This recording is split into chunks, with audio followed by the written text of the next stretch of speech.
Cindy Telly and Golden Mike Awards. She was awarded a Pew Fellowship and selected to be a faculty fellow by the Television Academy. Clap. In 2019, she received a grant from the Academy of Motion Picture Arts and Sciences to design and implement the course Women Making Films. Well, I love that. In collaboration with Canon Burbank. We're almost finished, she just has so many accomplishments. Bella has been exhibited in over 30 international film festivals. Actually 50. 50. That's right, that needs to be changed. I'm 50, let's hear that. Wow, I think that's a record. And was awarded Best Documentary Feature at Dance Camera West, clap. Festival International Cine d'America, Film Fest International, Montgomery International Film Festival, and the Worldwide Women's Film Festival. I love it. And that's just some of them. I mean, we'd be here all night. So please welcome Bridget Murnane. I'm going to sit here if that's all right, because I see there's some envelopes. I'm not sure what those are. This is Bridget Claudia.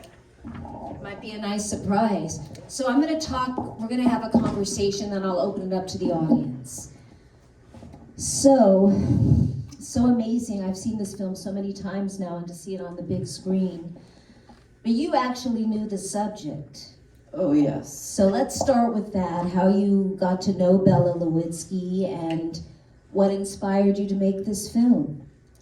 Well, I met Bella through my teacher in Boston. I was a dancer, and my teacher was Susan Rose, and she was a student of Bella's at Cal Arts.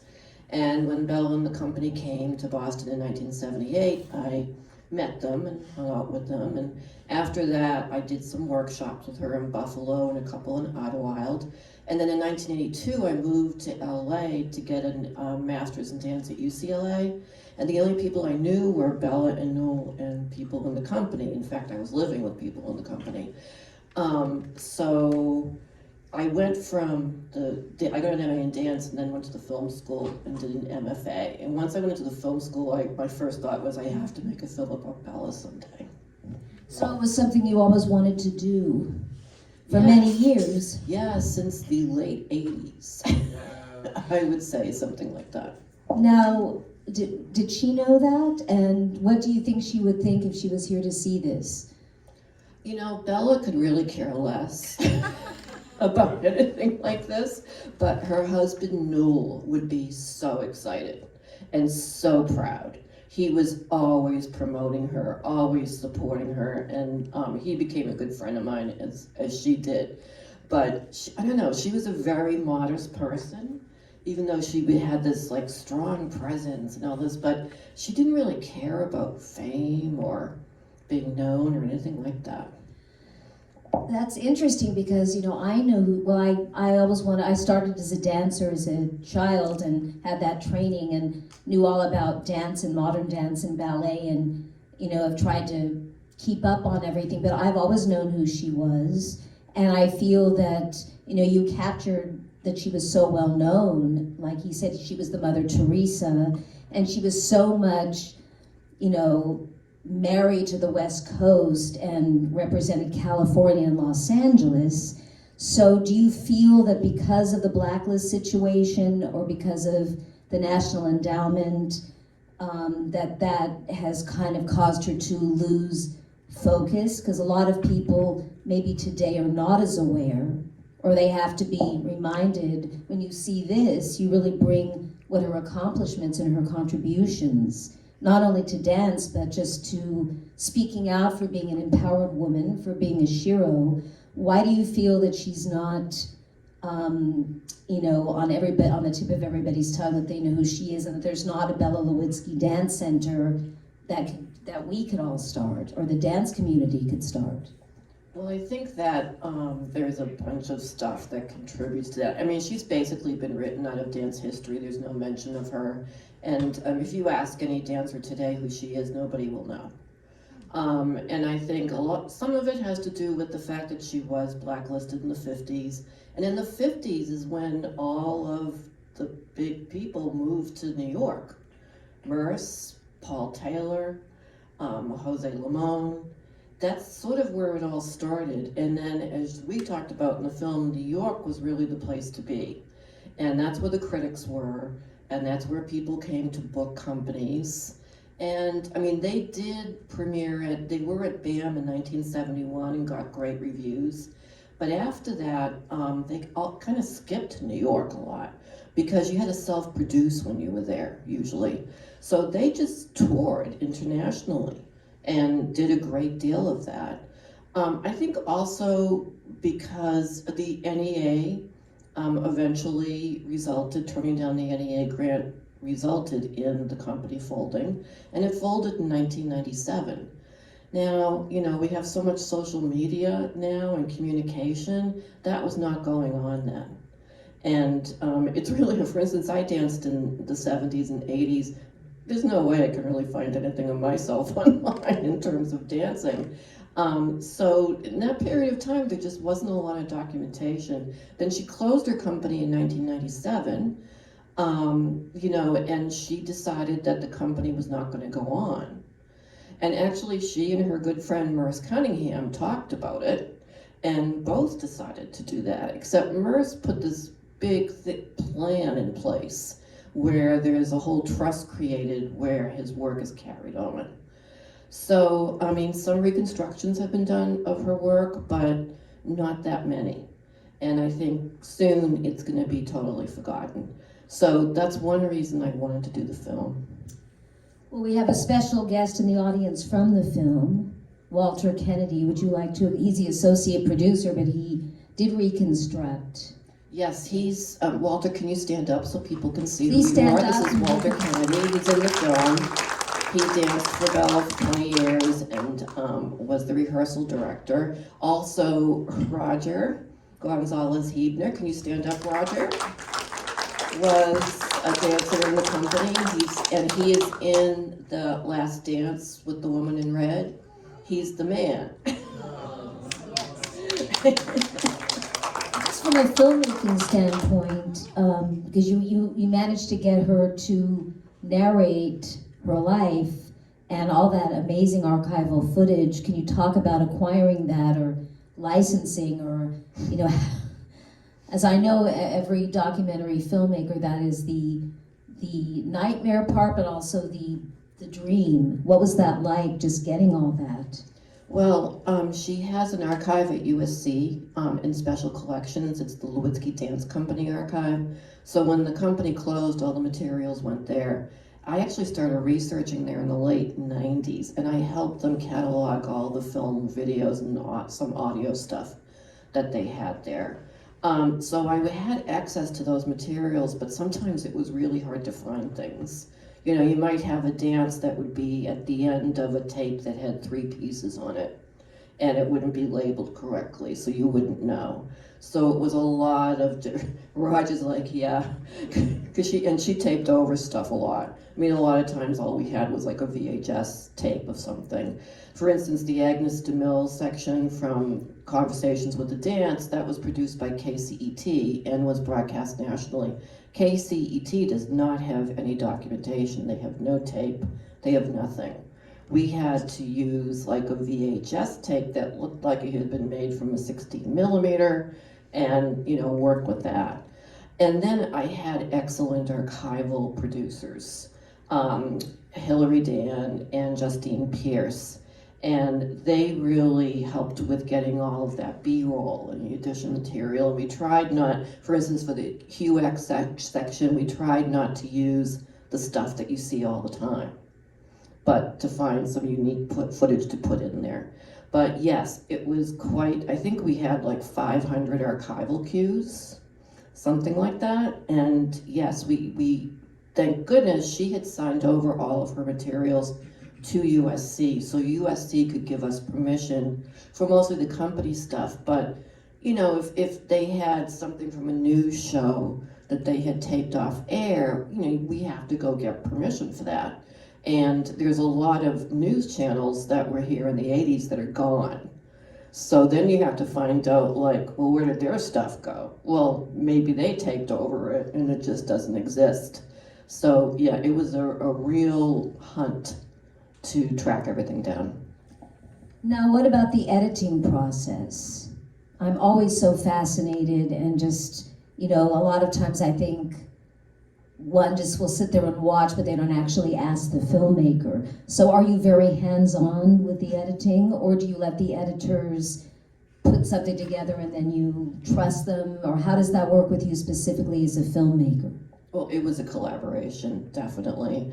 Our editor, Alex Bush, I think is just brilliant. This was his first prime editing job. So he was amazing, and he knew nothing about dance, but he had a music background, and that helped a lot. What would happen is that in the beginning, for the first couple of years, and again, he could only work when I had the money to pay him, and then he'd have to take other jobs and, things like that. But in the beginning, I would go into the editing room with him for days on end. I would bring people in. Walter would come, I'd bring him in to check some stuff out or whatever. And then, we'd talk about what was going to happen, and then, he'd go and work. And then I would come back, and then we'd look at everything, and we'd talk some more. We also had, he was listed as a co-writer. We had a writer, Pat Raducci, who did the initial kind of outline for me, because I'm not a writer, and I know that, and I know that I need help with structure and all that. So it's good to have professional writers around. So she did the initial script, which was really more like a timeline. But now, people more and more are giving editors co-writing credits. Because once you get into the edit room with a documentary, you are really rewriting a lot depending on your material. And sometimes I would just find stuff. Like all of that, the 8mm footage and Super 8mm footage. When that got digitized and we got it back, that's when I found out we had Bella doing her solo from Kina Sonata, although it was really dark and we tried to work with it. But I was like, wow, look what we just found. We didn't have that before. So, but it was, and then there was the pandemic. And we couldn't get together in the editing room anymore. So it was a lot of Zooming. So much Zooming. I never want to do it again. And so, that was part of the process as well, which was new for all of us who were working on the film. And anybody who went through the pandemic and was making a film had to go through that same thing. But I would say Alex and I really made the film together. And it was a real collaboration with the two of us. And our deal was that, we would say what we wanted, individually, but I always had the final say. What was left out of the film? Can you talk about, or footage that you wanted to include but it just didn't work? Tons. Scenes. Well, a big thing we left out was the Olympic Arts Festival of 1984, because she was the programmer curator for the dance part of that festival. So Bella was actually the person who brought Pina Bausch, for instance, to this country for the first time. Everybody thinks it's BAM in Brooklyn, but they actually went to BAM after the Olympic Arts Festival. She brought Sankai Juku here, a lot of international companies, and she also did a huge thing promoting dance in Los Angeles, and all kinds of dance. So we had to leave that out because there just wasn't time. And we wanted to do she was an amazing teacher, and we just couldn't do that. We couldn't include that. We had to decide to leave that out. We wanted to do a section on Idlewild. We had a whole section cut about it, but my compromise was, okay, let's incorporate as much of the Idlewild footage as we can without doing a whole section on it. So those were kind of some of the things we left out.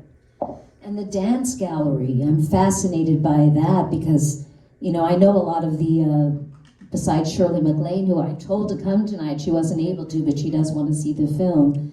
A lot of the celebrities that are still living that were a part of that, and then to think that it's just a food court in a garage now, there must be some way of reviving, we need something like that. So she was, again, a woman ahead of her time, and this documentary really shows that.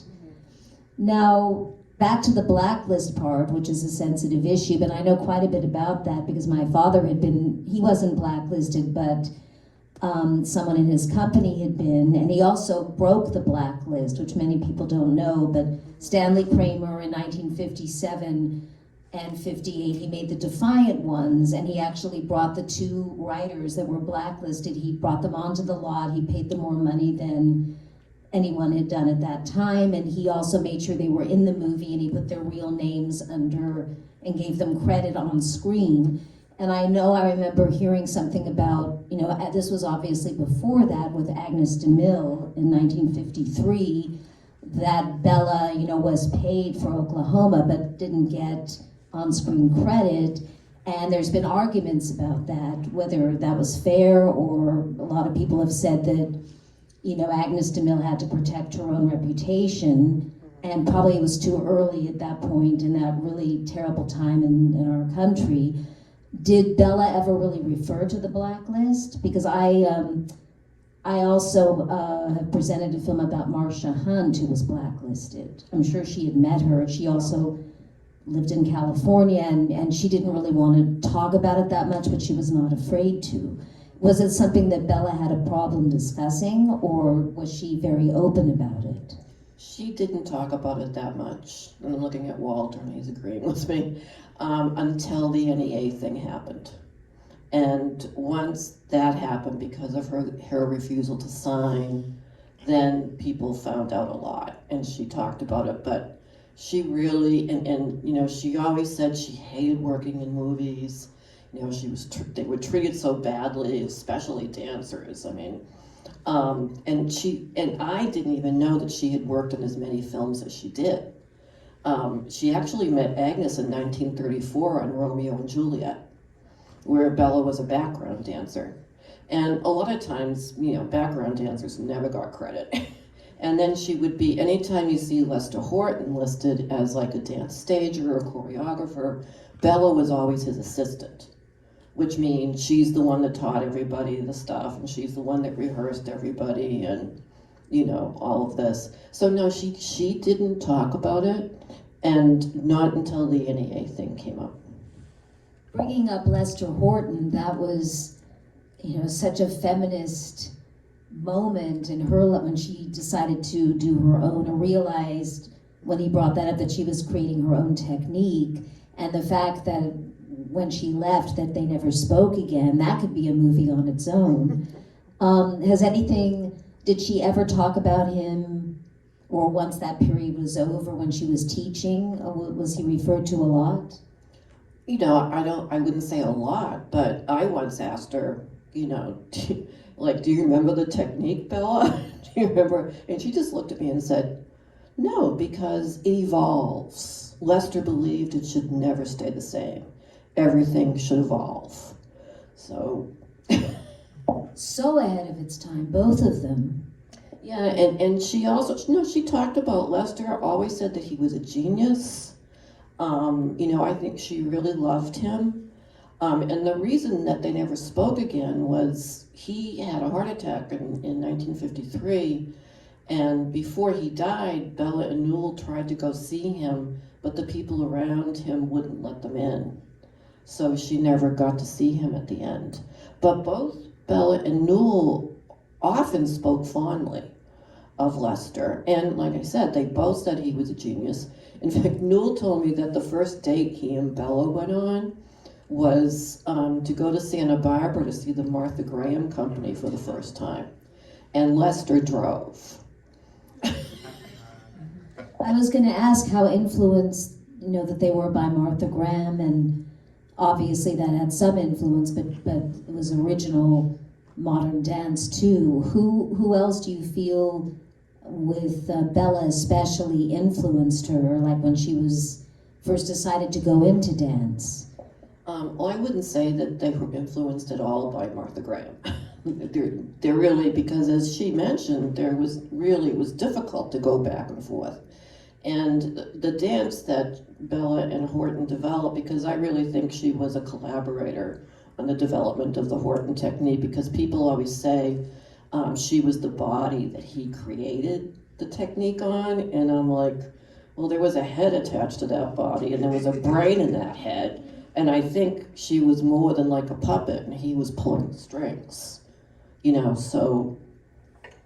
Yeah, it was a legendary partnership there, you know. Oh, yes, Yeah. and, you know, this is where Alvin Ailey came from, and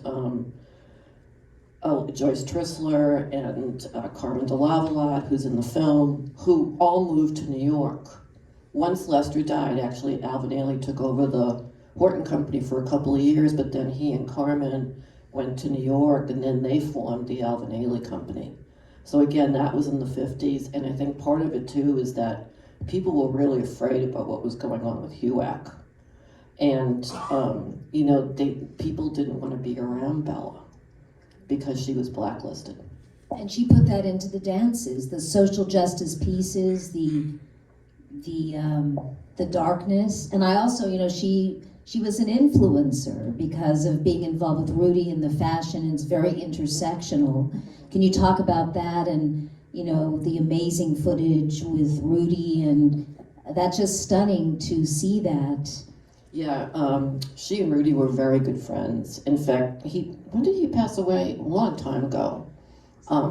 Like in the 90s or something. And I remember in her later years, I was hanging out with her one day, and she just looked at me and said, "I really miss Rudy." I mean, they were just really, really good friends.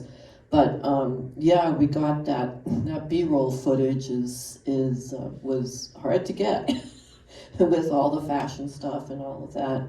But yeah, that was another true collaboration. And Inscape was quite a piece. I saw it in '78 in Boston or in Cambridge, and you know, we were all like, "What is that?" What is that piece? It's pretty amazing. Also, I just wanted to mention, in terms of the technique, I think that both she and Horton especially were influenced by Native American dance, because that's where the technique came from. And that's why I'm saying it did not, they had no knowledge of what Martha Graham was doing. So it doesn't come from Graham at all. So it was Native American dance, and also Michio Ito, who was a Japanese-born choreographer, but Horton danced in his company and performed all his solos. And there's a big influence from him as well, and he's another person who is often not acknowledged as one of the founders of modern dance in this country. And if you look at the photographs outside, the last one by the door here is Michio Ito taking a picture of Bella in Horton's studio. I was going to ask you before opening it up to questions, can you talk about the exhibit, which is so stunning, and how it's here just for the run, the theatrical run? Yeah, well, we had to get licensing for, of course, every photograph. And even if it was in the collection, we had to find out who the photographers were, because you have to credit them, and you know. So we were looking for the Horton photograph with the cape, and we found the original photographer's son, who is 88 years old and lives in Portland, Oregon, does not have a cell phone, does not have a computer. And my assistant archival producer happened to live in Portland. So she went to this gallery, and they gave her the contact info. So she literally called him up and then went over, and you know, there was the photograph. And he said, and I'm pulling out my father's dance collection from 1938. Maybe you want to see some of those. And these photographs were pulled out, and there's a lot more. And these were made, he hand processed everything, because he doesn't believe in digital. I know, and the photographs were taken by his father in 1938, Victor von Proboscich. And they were taken in the Hollywood Hills and in Bella's studio, in Horton's studio. So they're very much, it's the Horton dance group period when they were taken. So I had them professionally framed with archival backing, and that's it. Like, we're not ever going to have these again. So they are for sale. A couple of them have sold.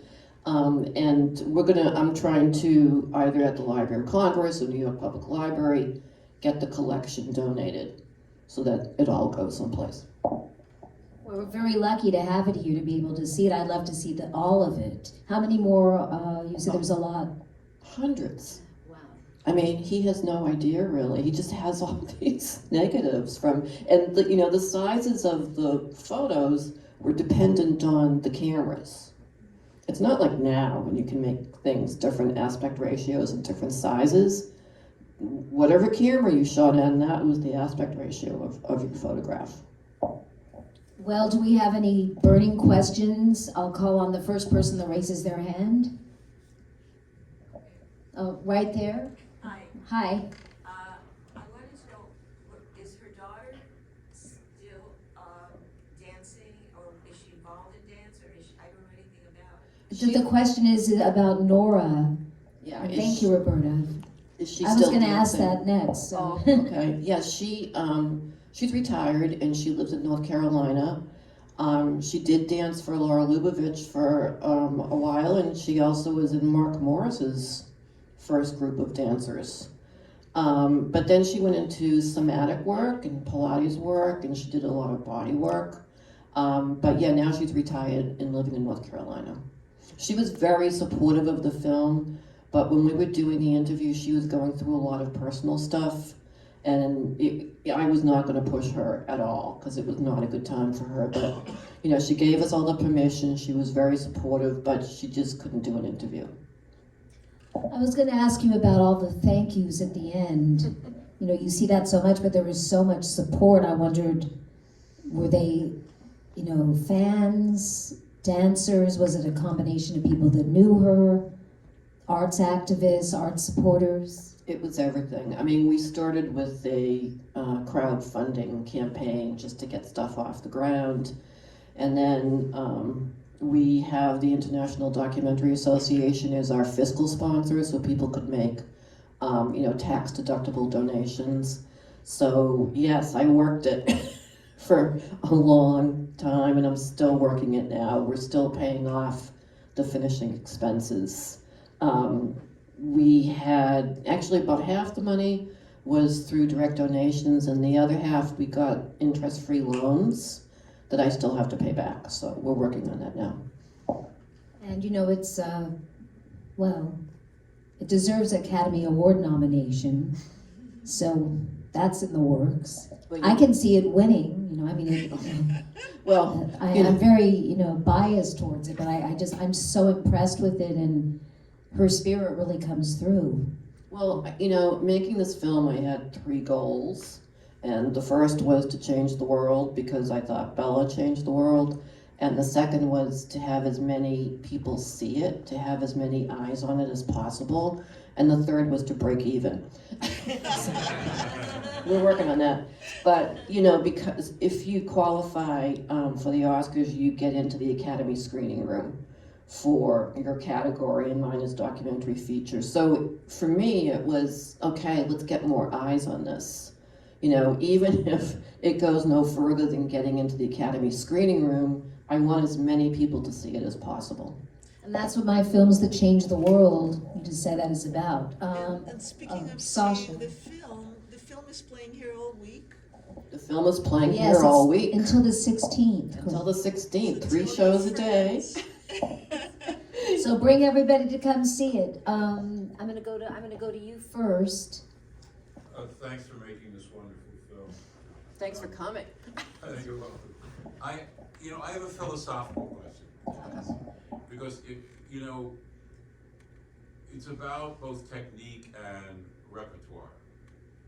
And we're losing lots and lots of it each year from the major figures of dance. You can't find work by Eric Hawkins or Right. Jose Limon or Murray Lewis or any of the great pioneers, except for Martha probably.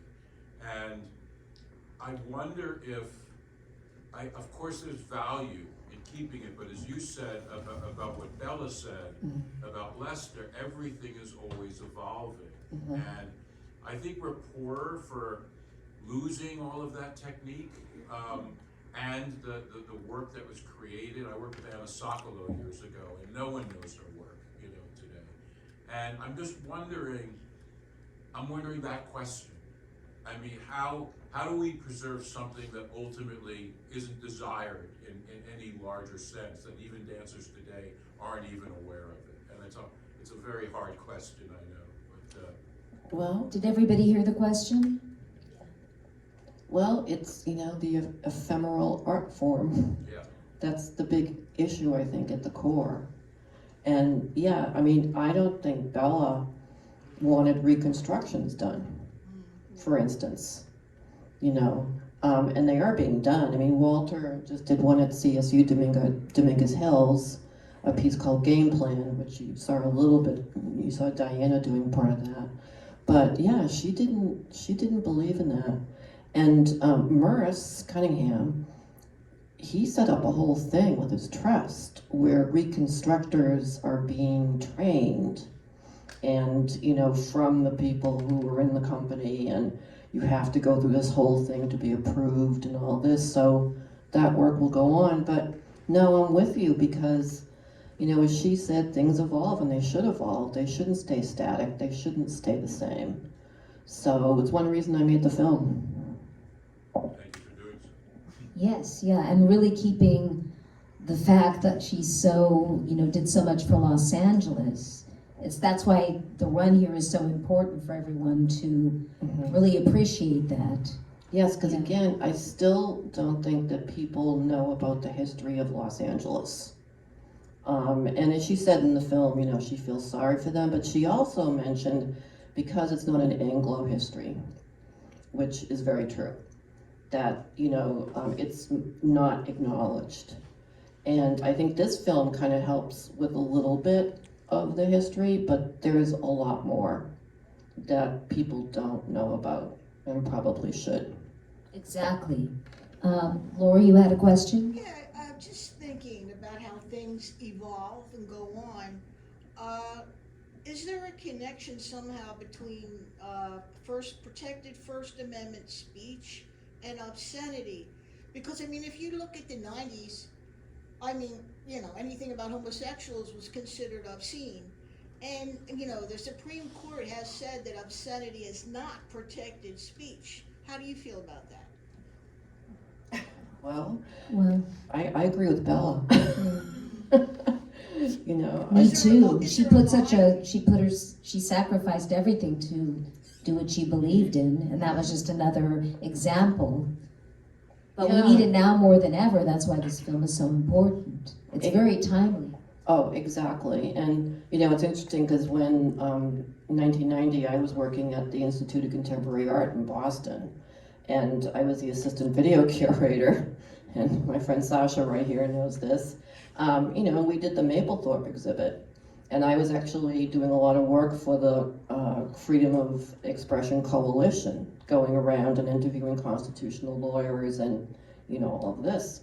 So I remember we were getting bomb threats and all kinds of stuff going on, but it was a very interesting period, and I think that we're kind of back to that period in a lot of ways. And when you bring up the Supreme Court, it's kind of like, which Supreme Court? Are we talking about, and what kind of protections are they going to protect in the future? And I'm very worried about that. I think we have time for one more question. Oh, okay. One more question. Oh, did people see Merce Cunningham dancing? He is. He's in the film dancing. Anybody notice? That's a good question.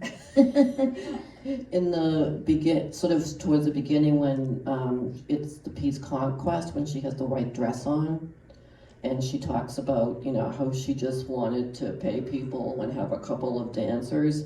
Well, it starts with her, and then it goes to 3 people dancing, 2 women in a white dress, and then a man, and that's Merce Cunningham, who she met in 1938 at Mills College. That's where that footage came from. She was there in a summer program assisting Horton, and Merce was there assisting Bonnie Bird. So that was actually her first exposure to Graham. Well, before anyone thinks about their question, I want to say that I'm so happy to be able to bring this to Sheroes for Change Festival, and it's going to be on PBS during Women's History Month, which is in March, which is when I'm going to officially present the festival. Perfect timing. But what can we all do? I mean, I know I share it on social media and, urge people to see it, but what can everybody here tonight do to get the word out about the film? Is there any, because there's been a lot of buzz, as Sasha knows too, like what's the buzz about Bella, and it's in the LA Times Pick of the Week and the LA Weekly, and there's just been a lot of interest in it. And it was on Film Week with Larry Mantle. I was so excited. I heard Larry Mantle say my name. And people who don't live here don't understand who Larry Mantle is. He has his radio show on KBCC, and I listen all the time. And thank you, Sasha Berman, who is my publicist and also an old friend, but she's the one that really got it on the show, and Andy Klein reviewed it and called it a riveting documentary, and started out saying that he had no interest in modern dance whatsoever, had no interest in watching the film, but because, Sasha really insisted, he did. And then he called it a riveting documentary and gave it this fabulous review. So, I think it's hard getting people in for a film like this, because you say modern dance and everybody's like, what is that? Well, I spread awareness like with Gloria Kaufman, Lula Washington, Heidi Duckler, and they just did hashtags. But they need to see the film, and Yes, and I they think may have sent someone tonight. I am looking for an educational distributor, because I really think that every dance program in this country should be showing this film to their students. Oh, absolutely, an impact campaign. Yes. So one more question, Mitch. Yeah, I was just wondering, do you think what Gloria Kaufman has done, speaking of her at USC, is kind of the vision of the dance gallery, brought to life in a different context? That's a great question, because I was thinking the same thing. What is your feeling? Well, I think it's so nice because she has the programming at the music center, and that's kind of what Bella wanted the dance gallery to do. She has in fact, I was there speaking to a class last week about the film. There's the School of Dance there now. I don't know. I mean, yes, in some ways I would say yes, but probably, now it's 2023, so the vision is different. And Gloria Kaufman is a very different person from Bella Lewitzky. So I think their visions are very different, but maybe aligned. And all dance students need to see this film, no matter what dance, whatever discipline, or just all artists. Yeah, artists. Well, thank you all so much for coming tonight. Thank you, I really appreciate coming, and there's so many people here that I have not seen for a long, long time. So I want to thank you all for coming. And tell all your friends, because it's here till the 16th. All week. And your colleagues and everybody you know come to see it. And look at the exhibit. Thank you. Thank you, Kat. Your fabulous Q&A. Thank you for moderating. Thank you for coming, everyone. Oh.